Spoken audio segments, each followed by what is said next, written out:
not call out towards the animals. We are guests of their homes. Be super respectful to them. Other than that, we have a lot of fun this morning, so let's get this thing started.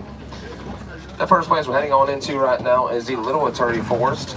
A lot of animals here. We use our natural camouflage with these dense bushes of vegetation, so some could be hidden. Keep an eye out for those ones.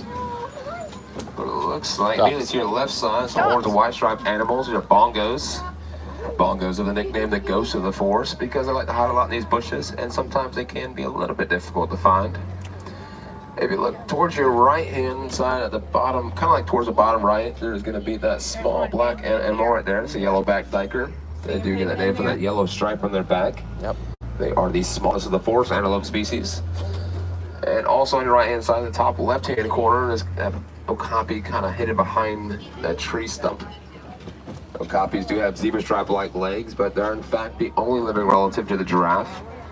They do have long prehensile tongues like them that can grab onto leaves and bushes to rip them right off. As you come around this corner on your right side at the top of the hill, you're going to see a large black and white bird. These are saddle-billed storks. They are a very large piece of stork. They have around 5 feet tall, fully grown, with an average wingspan of 9 feet in length. That's only 8 foot shorter where y'all sit in. There are also a few birds that don't have vocal cords, so they communicate with each other by rattling those big long bills. And we have a great view of a gorgeous black rhino to your left side against that rock wall on the far left. On average, they do grow around 3,000 pounds, and they are very large. They're up to 30 miles per hour. Even though they're showing 3,000, are the smallest species of rhinos in Africa. Around 10 years ago, there's about 5,000 black rhinos left, but today those numbers are now doubled due to the great conservation works and efforts. So they're now one of the 5 remaining species of rhinos left in the world.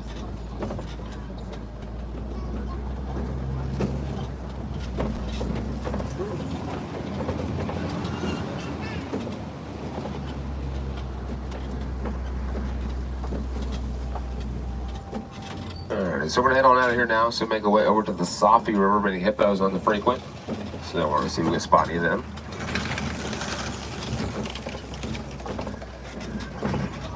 Sometimes they can be a little bit difficult spotting hippos just because they do spend a majority of the day submerged underneath the water to help protect themselves from overheating. They can hold their breath for around 8 minutes at a time, and they can also sleep underneath the water. They come for air all their own without waking up. Typically, hippos, they do love to hang out in groups. A group of hippos is known as a float. That's actually what they used to call me in high school. Very unfortunate situation.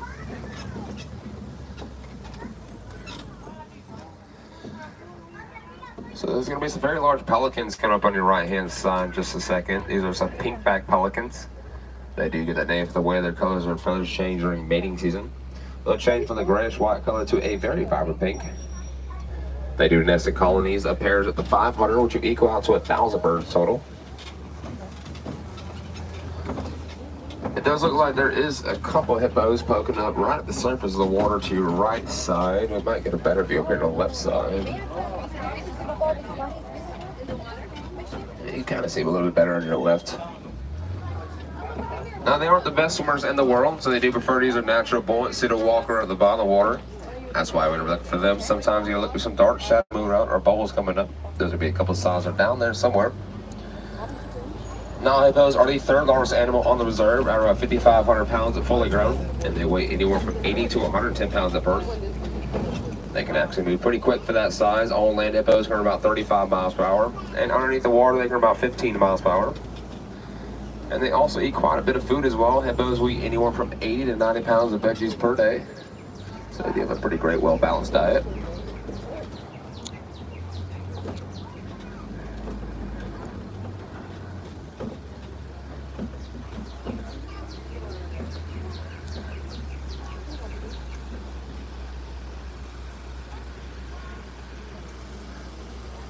In just a second, we're going to head over Croc Bridge. We'll see an animal left very much to your left side, the Nile crocodile.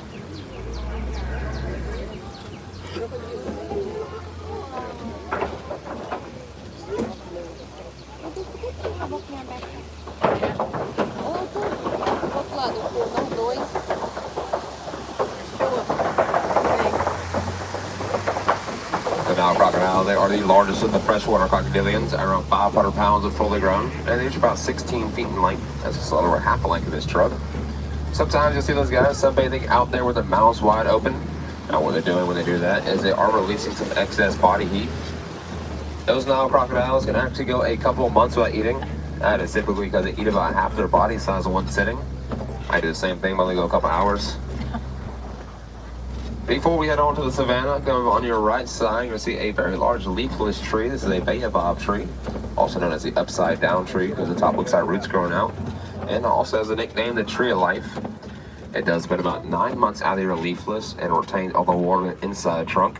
It can hold about 1,000 gallons in there. Elephants have been on the pierce trunks of baobab trees with their tusks to extract some water out. They're having a hard time finding some without those drought seasons. And baobab trees can also live for over 1,000 years.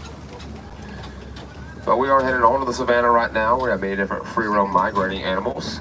So you never know exactly where all of them will be at. Probably except for that giraffe over there, it's going to be very hard to miss.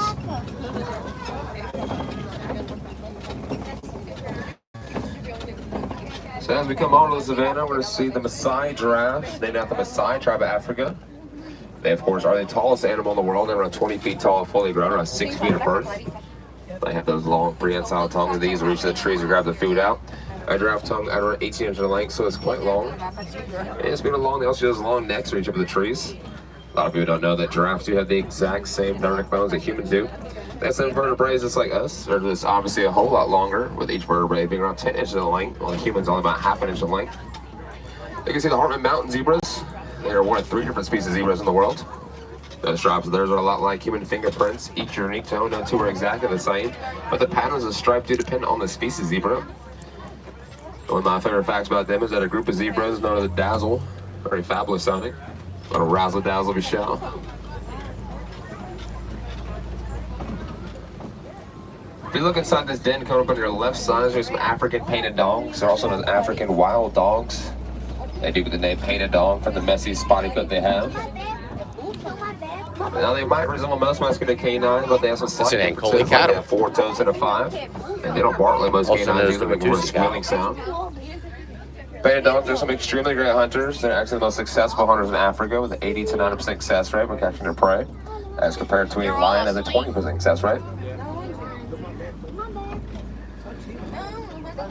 A couple different animals coming on your left-hand side. The white and brown antelopes laying down off in the distance are sable antelopes. The sable is the official emblem of the Harambe Wildlife Reserve. And on your right and left side, these beautiful large-horned animals. These are my favorite animal reserve. These are Ankole cattle. Ankole cattle is 1 or 2 domesticated animals that are living here. Those horns, they reach about 5 to 6 feet in length. And they use them as a self-cooling system. On the inside of the horns, they do have a honeycomb shape that allows blood vessels to flow through to let some excess body to escape on out. In Africa, the Ankole cattle are known to be very prestigious animals, so they can show a status symbol. I mean, if you own one, you do have quite a bit of money. Have a great view of this giraffe on your right side.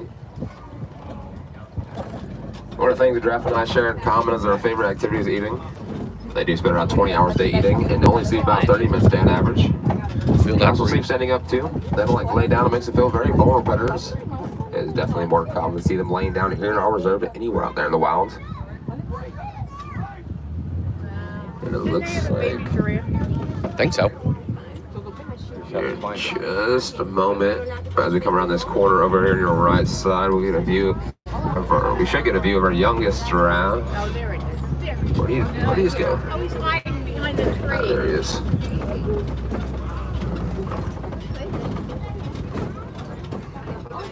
So he's only 2 months old.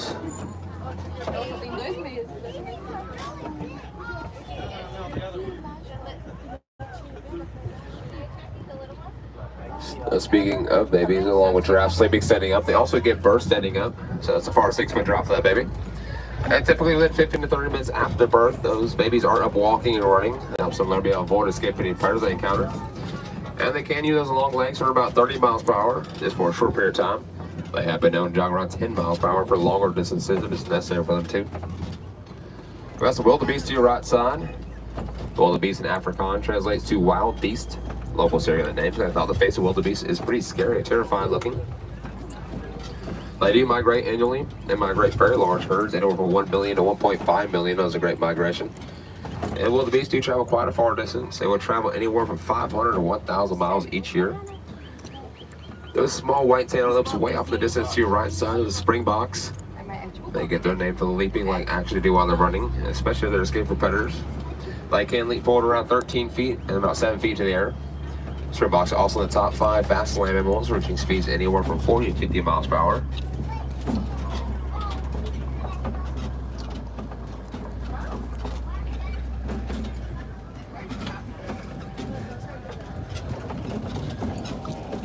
As we get closer to this area, I started to notice there's quite a few trees down. That means we're working away some elephant territory. So we're going to see if we're able to find any elephants if we're able to.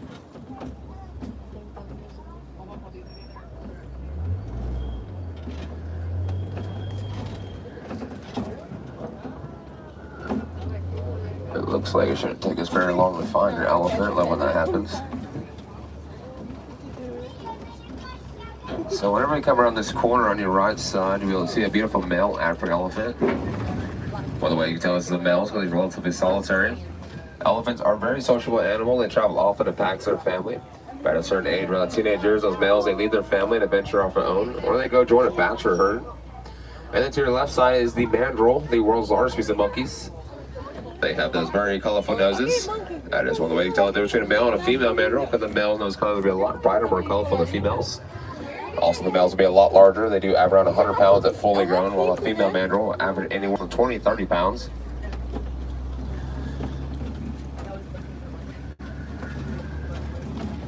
So you might notice with elephants sometimes they look a little bit dirty. That's because they have very sensitive skin. So what I like to do is throw some dirt, sand, clay, mud, where they can use as natural sunblock. That's why you can find them hiding out there in those very heavy rainstorms, because the rain pellets can actually hurt and sting your skin. We'll try to see if we get any better views of The backside of an elephant. You might also see elephants flopping those big ears. What they're doing is cooling themselves down. They do have blood vessels in the back of the ears, so when they flap them, the cool air will go over those blood vessels, lower their body temperature. They are capable of lowering it by as much as 15 degrees. So I just recently put some more duct tape on this bridge, so it's hopefully holding up fine.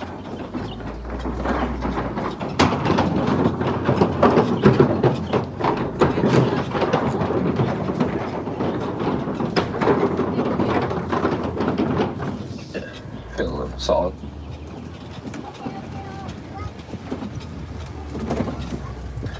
So in just a second, we're going to pass through some red clay pits. And whenever we pass through, you're going to notice coming up on your right side, there's going to be elephant tusk marks inside the clay. They show up in the same spot every day. It's pretty crazy. On average, an elephant eats around 300 pounds of food each day. They drink around 30 gallons of water each day. With all that food, they do miss out some key nutrients. So what I like to do is eat some of that red clay back there to act as like a multivitamin that you or I would take, so that it will replenish those vital minerals and nutrients I'm missing out on or to survive. Now, of course, the African elephant is the largest animal in the reserve. They are also the largest land mammal in the world. They average anywhere from 8,000 to 14,000 pounds of fully grown, and they weigh anywhere from 200 to 300 pounds at birth.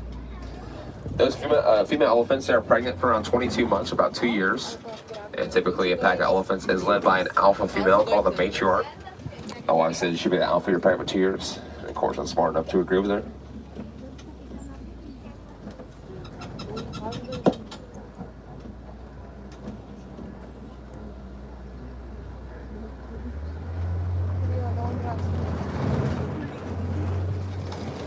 So it looks like we're going to get a view of our youngest elephant here in just a moment on your left side.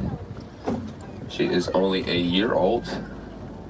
Elephants don't actually reach adulthood until around 16 years of age, so she's got a while to go. Now you can see that large mud pit there to your left-hand side. That's what the elephants use to throw in their skin to help protect it. When they roll around the mud, they coat their skin to help themselves cool it off on hot days like today. You can also see them using those big old trunks there to pick up their food. Elephants have over 100,000 muscles in their trunk alone, which allows them to lift up to around 700 pounds with it. And they can hold about 5 gallons of water inside the trunk as well.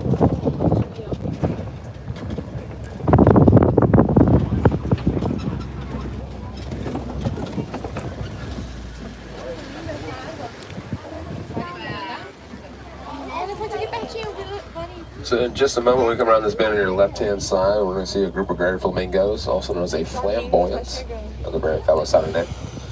Gray flamingos are the largest flamingo species, around 5 feet tall, fully grown.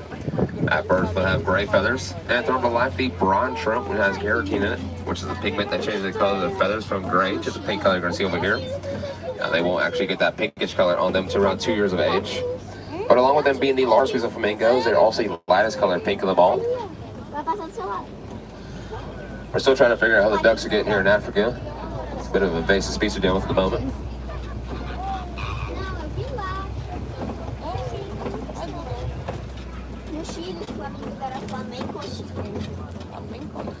So we're gonna head on in a bit further to reserve so we can spot any more animals if we can.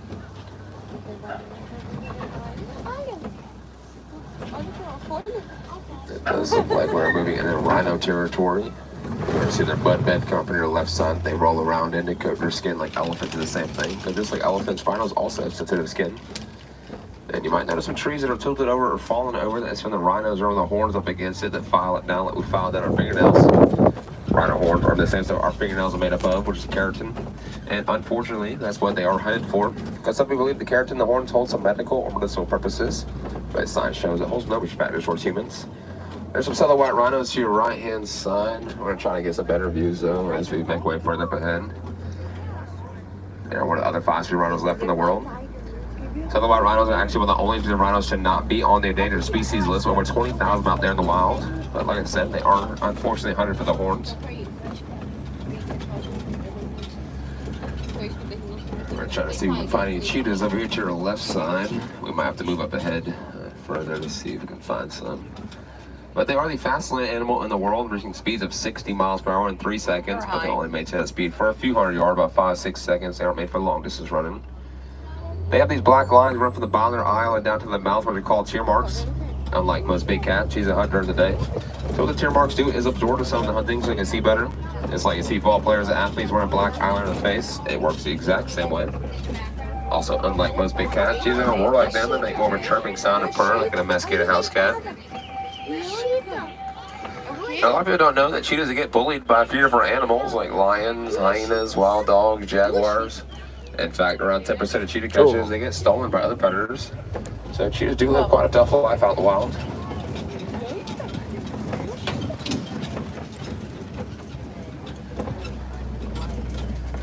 It looks like you see somebody that doesn't live a very tough life out in the wild. We have male lion coming up here to the left side, these Kopi rocks. Male lions do have very beautiful manes. This guy, you'll see he's young, so his mane is still short. But the older male lion gets, the larger the mane's going to become, and the darker in color becomes. They are nocturnal animals. They're most active at night. They do a majority of their hunting at night. They'll sleep anywhere from 16 to 20 hours each day. Lions will actually sleep so much they're awake for a combined 3 to 4 years of their life. So speaking of hunting, we got a couple lionesses. Female lions are the predominant hunters of pride. So while females are hunting, males stay back to guard territory, protect any cubs that they have.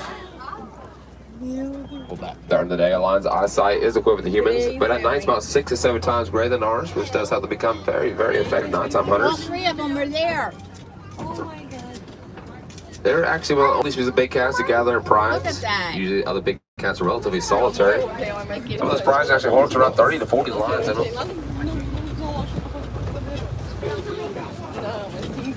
And they're awake. They are. It was worth the trip. All 3 of them, they're usually hiding.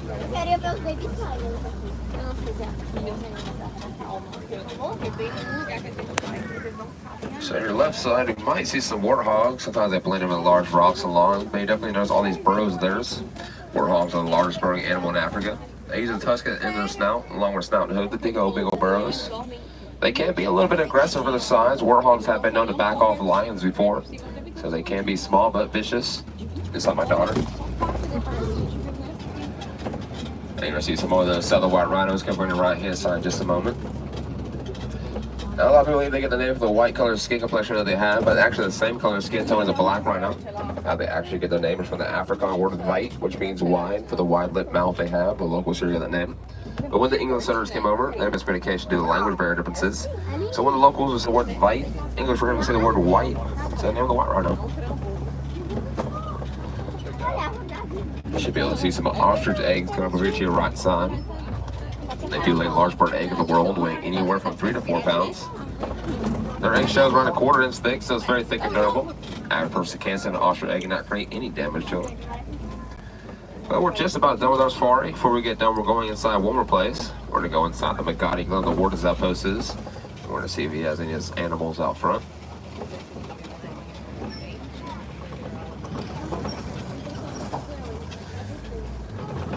And it looks like as we make our way around the ward outpost over on your left side, we're going to see some Nigerian dwarf goats out here.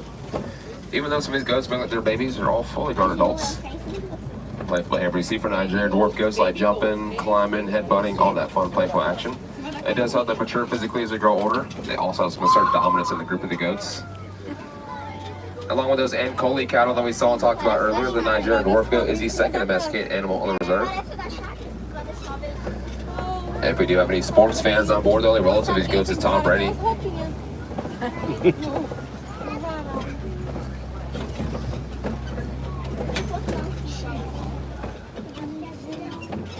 Now, Steve Irwin once said, "We don't own planet Earth, belong to it, must share with our wildlife."